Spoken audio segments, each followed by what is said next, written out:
Et salut tout le monde, on se retrouve pour une nouvelle vidéo et comme je l'avais annoncé il y a de ça un peu plus d'une semaine, tous les 15 jours le dimanche, on se fera une vidéo deck de tournoi où je vous présenterai rapidement les decks qui performent actuellement en tournoi et qui ont gagné des tournois internationaux. Et bien cette semaine, on va en présenter 3, certains que vous connaissez bien, d'autres qui viennent d'arriver, et c'est pas mal parce que ça modifie un peu la méta, mais je vais vous montrer ça tout de suite, c'est parti.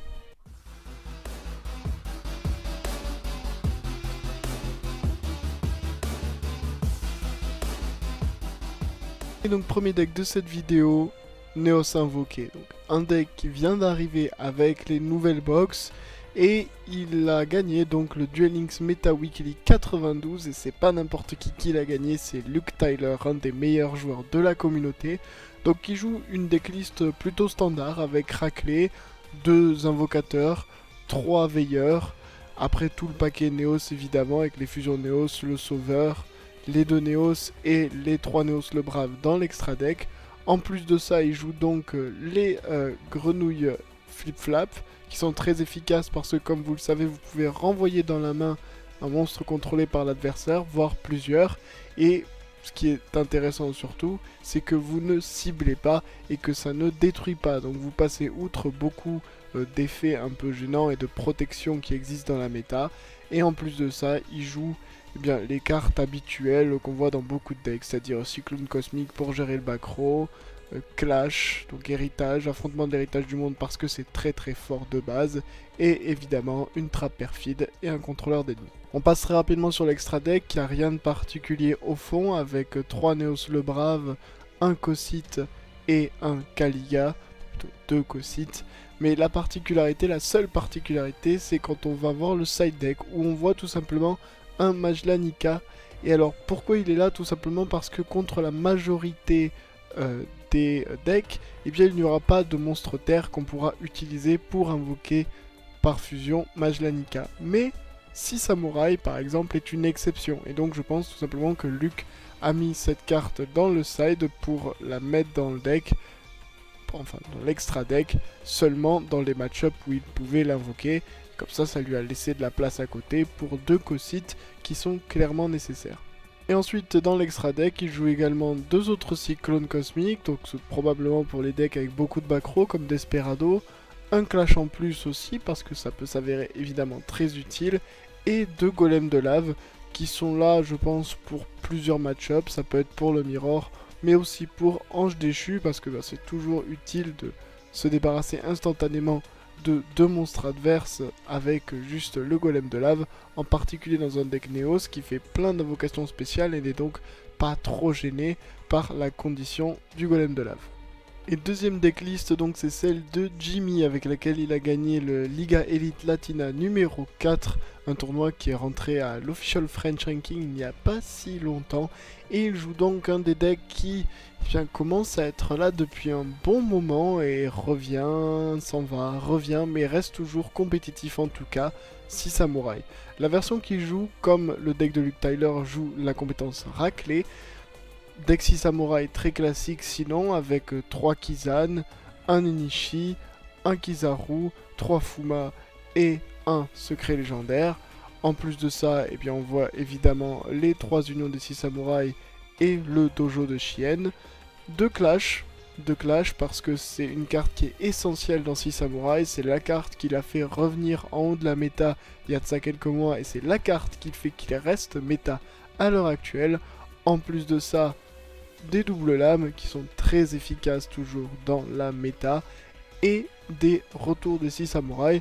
Alors pourquoi le retour des 6 samouraïs? Eh bien vous savez que depuis que Enishi a été limité, donc enfin, semi-limité, c'est pas si mal d'avoir le retour des 6 samouraïs pour potentiellement le réinvoquer à un moment clé. Et en plus vous pouvez aussi comboter ça avec Fuma et donc invoquer Fuma pour qu'il se détruise à la end phase et chercher le monstre que vous voulez et l'invoquer spécialement. Donc des petits combos assez intéressants avec cette carte. Au niveau de l'extra deck, rien de particulier ni de surprenant ici. Rian qui peut toujours s'avérer utile, ça sera rare mais ça arrivera donc autant l'avoir. Évidemment de Chien, le boss monster clé du deck. Armades pour pouvoir s'occuper par exemple des grenouilles flip-flap. Wayne, quelquefois, quand on veut pouvoir extend un peu un combo et invoquer en plus un autre 6 samouraïs, et évidemment Dragon Mecha Vermilion, qui peut s'avérer utile aussi dans quelques rares situations un peu comme Rian. Et pour terminer sur l'extra deck, eh bien, il y a 2 cyclones cosmiques pour gérer les backrows, rien de particulier. De nouveau des clashs, des héritages, parce que voilà, affrontement de l'héritage du monde, et bien comme je l'ai dit, c'est la carte clé dans 6 samouraïs, et il y a même des match-up où elle va s'avérer tellement utile qu'on voudra la jouer en 3 fois, c'est pour ça qu'elle est là. Une tempête des Takwa, je vous cache pas que celle-là, je comprends pas exactement pourquoi elle est là, mais ça, je suppose que ça temporise, hein, donc c'est peut-être mieux que je pense double lame par exemple contre un deck Néos invoqué qui va invoquer des cosites qui sont pas ciblables, donc tempête des Takwa est peut-être mieux, surtout que ça passe le monstre en position d'attaque, ce qui peut vous permettre de vous débarrasser de cosites plus facilement, et des zones de non-fusion, et bien évidemment elles sont de toute façon très efficaces dans une méta où Néos, surtout Néos invoqué et tous les autres decks invoqués reviennent en force, donc une carte de side qui peut s'avérer très utile. Et on termine évidemment par un deck Ange Déchu, parce que oui, il y a beau avoir des nouveaux decks dans la méta, Néos a beau être revenu en force, Ange Déchu reste le meilleur deck de la méta, et X-Machine le prouve en gagnant la Battle Phase 17, avec donc un deck Ange Déchu avec la compétence Armée Posthume, donc une compétence peu utilisée, qui fait que quand vous perdez 1000 points de vie à chaque fois, vous pouvez faire que tous les monstres sur le terrain et dans le cimetière de votre adversaire deviennent des zombies. Pourquoi cette compétence est efficace? Eh bien principalement parce que, pour donner des exemples, si samouraï pour invoquer Chien, il faut que ce soit des monstres guerriers, donc Armée Posthume empêche l'invocation de Chien. Ça empêche aussi des combos dans le deck Desperado, vu qu'il faut des monstres machines ténèbres. Le seul deck que ça dérange moins, c'est au fond c'est Néos, mais les 2 autres meilleurs decks de la méta sont vraiment bloqués par ça. À part ça, on a une decklist plutôt standard, hein, avec 3 XL, seulement 2 Nasten, ça c'est un peu particulier, mais ça permet de jouer un Désir, un Superbia et une Étoile du Matin et un Nukobac, et un seul Tesca aussi, niveau protection, magie et piège standard avec 3 bannissements, 3 contacts et 2 sanctifiés, et à côté de ça, la petite Eitrunade qui fait toujours plaisir, et évidemment un affrontement de l'héritage du monde. Et maintenant au niveau du side deck, si vous avez un problème contre Desperado et les pièges, jouez un Jinzo, c'est tout simple. A l'inverse, si vous avez des problèmes contre Necrovalet, jouez des cyclones cosmiques. Et pour terminer, évidemment, si vous voulez rajouter une deuxième Eitrunade, comme ça au moins le backrow, il n'y aura pas de problème. Et ce qui est intéressant par contre à noter, c'est que X-Machine avait un side prévu donc contre Néos avec les Sommodis de la magie interdite. Cette carte en effet vous permet d'annuler l'activation d'une carte magie, mais ce qui est important c'est que si vous le faites, et pour ça il faut défausser une carte magie depuis votre main, le reste de ce duel, votre adversaire ne pourra plus jouer de carte magie avec ce nom.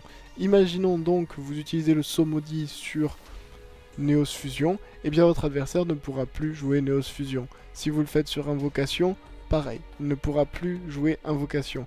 Et c'est assez facile au fond de défausser avec le Sommodi, vu que vous avez là par exemple 8 magies dans le deck, en sachant que les 6 magies qui sont des magies Ange Déchu, c'est pas un problème de les défausser au cimetière parce que vous pouvez les réutiliser et les recycler depuis là.